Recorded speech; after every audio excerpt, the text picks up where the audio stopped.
Kamu dengar, memang tidak salah anakku. Aku memang berniat mengangkat Halemu sebagai penggantiku. Bukankah lazimnya seorang calon pengganti adipati yang meninggal adalah adiknya, Romo? Betul. Apa kamu pikir Halemu bukan adik Kingkin? Tidak ada keharusan untuk menggantikan kedudukan secara urut kacang.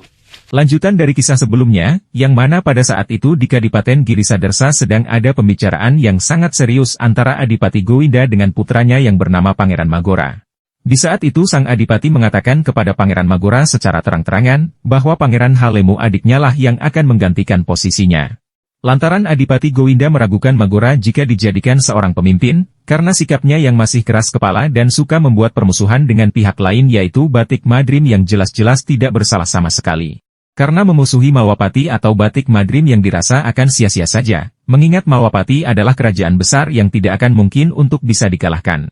Sehingga di saat itu membuat ketidakterimaan pada diri Magora, hingga amarahnya pun semakin tak terkendali dalam hatinya dan jalan kekeliruannya pun menjadi semakin brutal ketika diberi nasihat oleh romonya tersebut. Kamu hanya mengikuti hawa nafsu secara membabi buta. Kadipaten ini akan cepat hancur kalau diperintah dengan cara berpikir seperti itu. Matamu seperti iblis, Magora. Tunduk! Tunduk! Hamba tidak akan tunduk pada seorang ayah yang sewenang-wenang. Dan hamba tidak akan membiarkan hak hamba sebagai seorang adipati direbut oleh orang lain. Durhaka!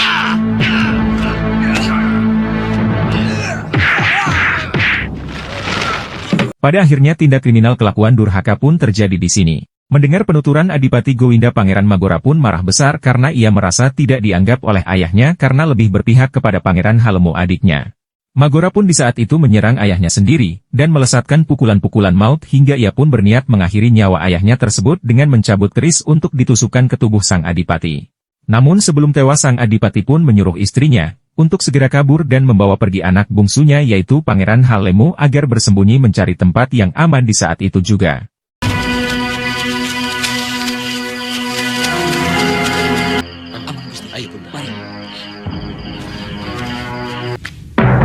Romo Adipati telah tewas dibunuh oleh Halemu. Singkat cerita, Pangeran Magora pun menuju Setinggil dan mengumpulkan para pembesar Kadipaten Girisadersa, lalu ia pun memberi berita palsu bahwa Pangeran Halemu telah membunuh Romo Adipati. Dan Magora sendirilah yang memergoki tindakan keji tersebut, yang kemudian Pangeran Halemu lari menyingkir dari Kadipaten setelah membunuh Romo Adipati. Tidak hanya mengarang cerita palsu, lantas Magora pun langsung berkata tidak boleh ada kekosongan tahta terlalu lama di Kadipaten. Sehingga di saat itu ia pun langsung mendeklarasikan kepemimpinan dan akan segera mengangkat dirinya sendiri menjadi adipati baru menggantikan ayahnya yang baru saja tewas tersebut. Hal itu tentu saja membuat semuanya tercengang dan terkejut mendengar kabar tersebut, sebab mereka berpikir bahwa tidak mungkin Pangeran Halemu yang sangat baik dan bijaksana itu tega membunuh ayahandanya sendiri. Romo Bedanda, Romo Adipati telah dibunuh oleh Pangeran Halemu. Maka, tahbiskan saya menjadi adipati.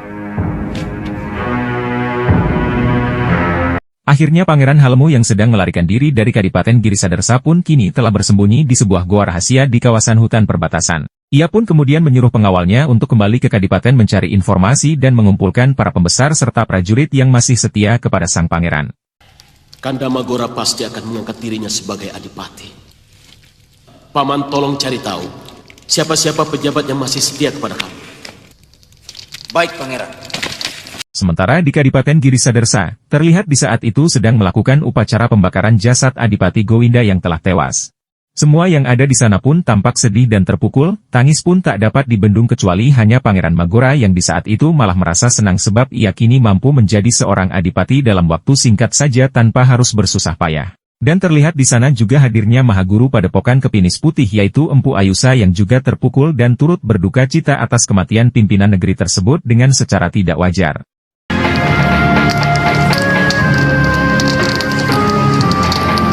Saya mengharap tuan-tuan tidak terus-menerus terkungkung dalam kesedihan dengan meninggalnya Romo Adipati yang sama-sama kita cintai. Setelah masih dalam suasana duka atas meninggalnya Adipati Gowinda, kini Pangeran Magora sebagai adipati yang baru pun kembali mengumpulkan para bawahannya.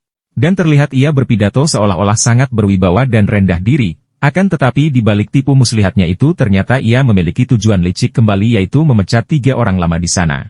yang diantaranya mempunyai jabatan serta peran penting bagi Kadipaten Girisadersa. Mereka adalah Patih Tinggiwalas Senopati Subaga dan Tumenggung Tunggilis. Mereka bertiga adalah para pejabat yang sebelumnya sangat dipercaya oleh almarhum Adipati Gowinda, karena kesetiaannya terhadap negara dan hal itulah yang sangat dikhawatirkan oleh Magora.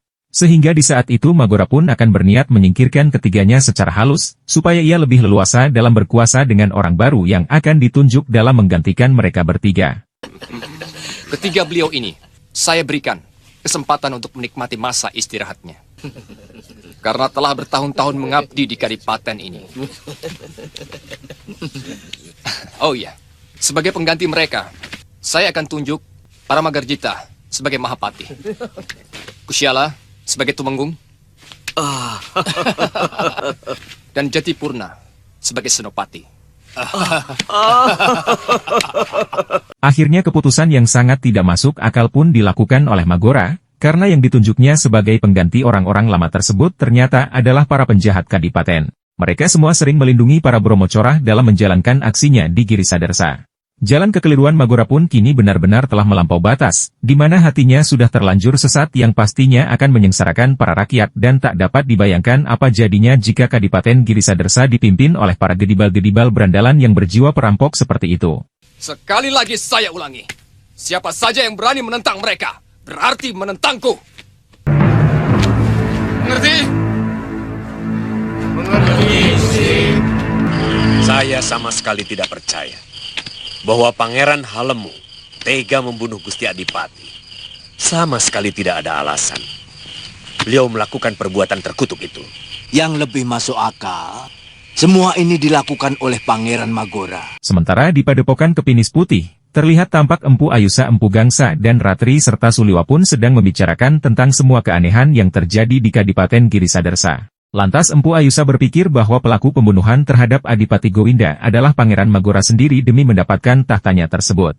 Akhirnya Empu Ayusa pun kemudian menyuruh Ratri Pramudita dan Suliwa untuk mendatangi ke persembunyian Pangeran Halemu, supaya menyampaikan kabar penting tentang kedudukan Kadipaten Girisadersa yang saat ini telah beralih tangan serta para orang-orang lama yang juga telah disingkirkan oleh Magora.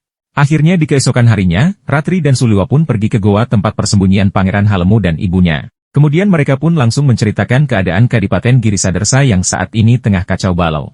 Karena Pangeran Magora mengangkat orang-orang jahat untuk menjadi wakil-wakilnya di Kadipaten tersebut yang diantaranya adalah pemberontak ataupun bekas perampok. Sudah saya duga, untuk melanggengkan kekuasaan, tindakan yang dilakukan Kanda Magora itu sangat tepat. Bekas-bekas perampok dan penjahat pasti akan membela habis-habisan, karena dia telah mengangkat martabat mereka. Bahkan kesetiaan mereka bisa seperti anjing penjaga.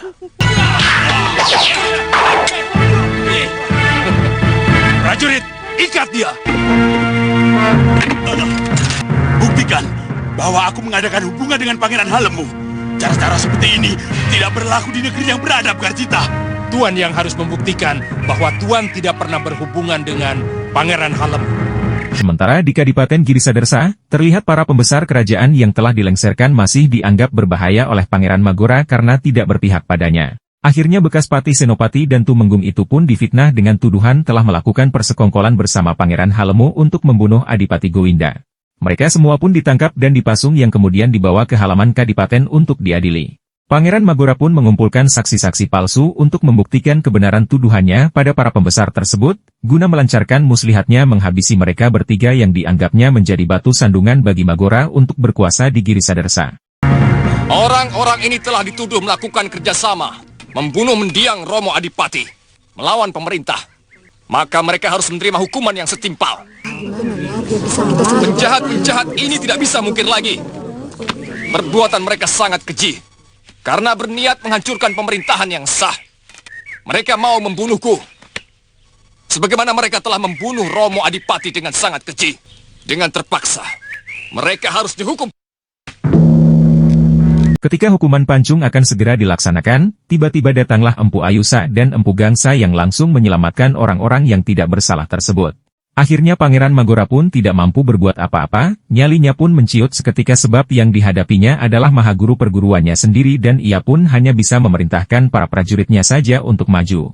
Dengan mudahnya Empu Ayusa pun meringkus mereka semua yang menjerat orang-orang di pasung tersebut. Kemudian menjelaskan kepada seluruh penduduk yang hadir bahwa semua tawanan tersebut sama sekali tidak bersalah. Kemudian Empu Ayusa dan Empu Gangsa pun membawa mereka semua pergi dari tempat tersebut, di samping Pangeran Magora yang hanya terdiam sambil menahan kemarahannya karena tidak mampu berbuat apa-apa. Kalau Paduka ingin menjadi seorang adipati yang luhur dan bijaksana seperti mendiang Romo Paduka, ayo, pulang. Kalian telah melawan semua perintahku. Mulai saat ini, kalian menjadikan kaum Balelo yang berhak kami hancurkan kapanpun dan dimanapun. Hei, dengar! Kalian tidak akan lepas dari cengkramanku. Iya! Hei! Dan di malam itu, Adipati Magora pun mengumpulkan para anggota begundal yang telah diangkatnya menjadi pembesar kadipaten. Mereka pun membicarakan tentang Pangeran Halemu yang dikhawatirkan sudah bergabung dengan Empu Ayusa dan perguruan Kepinis Putih. Sebab hal itu jelas akan membuat pemberontakannya terancam, jika mendapat serangan dari adiknya tersebut karena Magora sendiri mengakui kesaktian pilih tanding dari Mahaguru Kepinis Putih. Saya tidak menyangka ilmu kedua orang tua itu sangat tinggi. Hei, kekuatanmu tidak ada apa-apanya untuk melawan Empu Ayusa dan Empu Gangsa. Makanya, jangan suka meremehkan mereka, Patih. Sekarang tugasmu, mencari pendekar sakti untuk menghabisi seluruh padepokan Kepinis Putih. Akhirnya Pangeran Magora bersiasat menyewa orang sakti, dan ia pun menyuruh para bawahannya untuk mencari pendekar hebat yang kira-kira mampu menandingi Empu Ayusa yang sakti pilih tanding tersebut. Kemudian senopati bekas rampok itu pun teringat dengan nama-nama pendekar besar golongan hitam, yang pernah disewa oleh para pemberontak di kerajaan Kalinggapura yang diantaranya adalah Ki Legawa Kangsadewa dan Gendayana serta si Nenek Peyot Durgandini. Namun di saat itu mereka tidak mengetahui, apakah tokoh-tokoh tersebut masih hidup ataukah telah mati, namun yang pasti mereka akan mencari tahu terlebih dulu keberadaan orang-orang sakti dari golongan hitam tersebut untuk meminta bantuan guna menghabisi Empu Ayusa dan Empu Gangsa. Mereka sering terlibat di dalam perang antar negara, maupun membasmi pemberontakan. Iya, pendekar-pendekar seperti itu yang kita perlukan. Sewa mereka. Saya tidak tahu pasti, apa mereka masih hidup atau tidak. Hei, hampir semua pendekar punya padepokan. Dan kata orang, mereka sering mengadakan gladi kanuragan antar perguruan. Di mana itu? Hah? Di mana, Senopati? Di mana?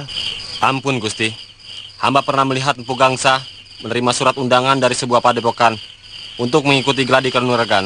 Tapi dari Kepinis Putih tidak mengirimkan wakil. Kalau tidak salah, nama padepokan yang mengundang itu adalah Jagat Saksana. Jagat Saksana? Iya, Gusti. Daerah itu di sebelah barat negeri Malwapati, Gusti. Bagus. Bagus itu.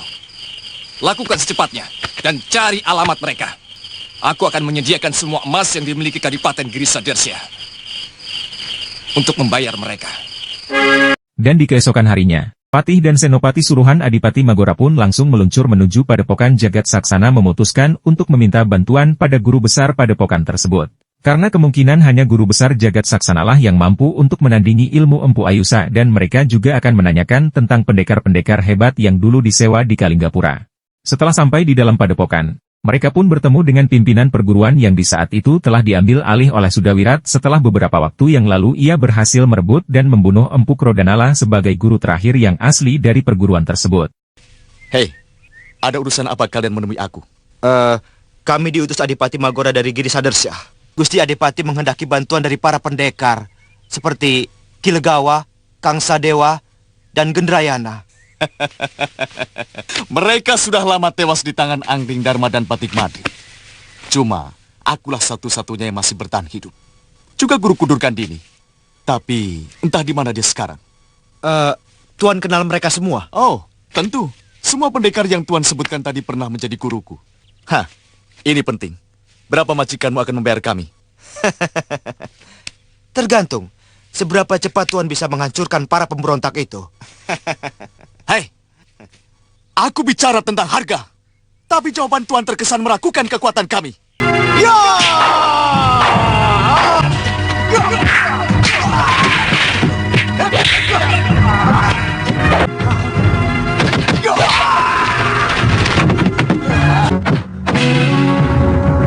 Hentikan, Tuan. Maafkan sikap kami. Aku bisa menghancurkan kalian dengan ajian rega gunung kalau aku mau. Supaya kalian tahu sudah wirat pantang dihina. Kami sudah minta maaf, Tuan. Persoalannya, apakah Tuan bersedia membantu Giri Sadersya? Ya, tentu. Kalau majikanmu mampu membayar kami dengan upah yang memadai, kami berangkat.